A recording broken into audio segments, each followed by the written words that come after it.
I was president of the International Equestrian Federation, governing body, and we had a Polish delegate, was a member of the executive committee, and he said, we ought to have international rules for carriage driving. I said, carriage driving? What are you talking about? And, oh yes, he said, it's very popular.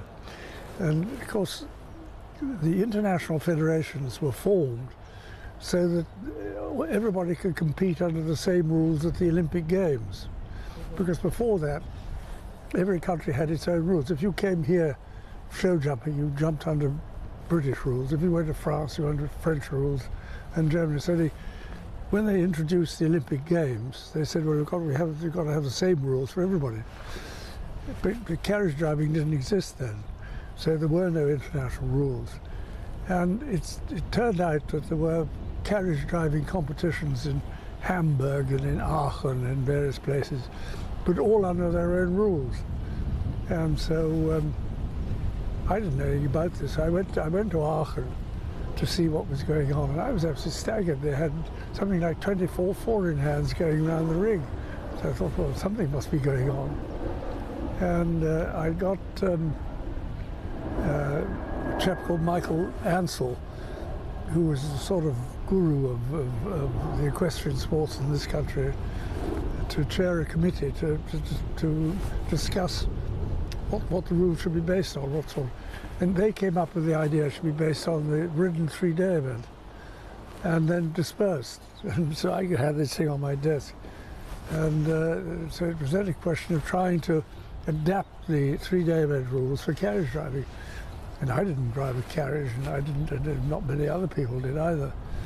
But I got a party together, and we sort of worked on it. Then I got our Crown Equerry, the chap who runs the stables here. He entered in a preliminary trial event somewhere in Switzerland, I think it was, and it worked more or less. And then the Hungarians got frightfully excited and said, we want to run a European Championship. I said, hold on, the ink isn't dry yet.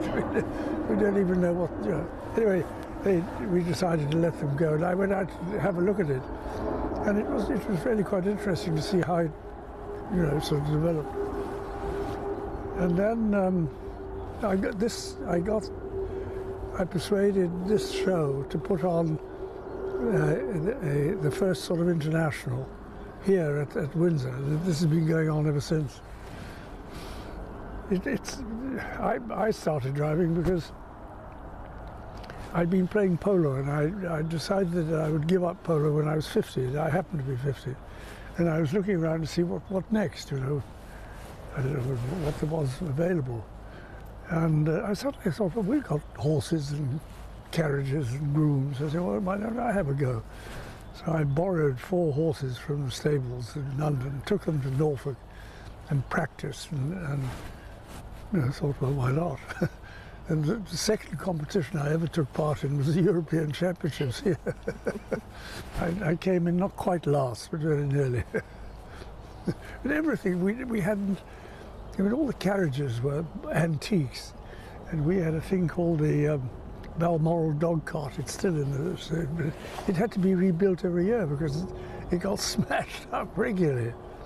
I drove it in Poland, I think, in an international. I didn't smash it up that time, but it usually got smashed.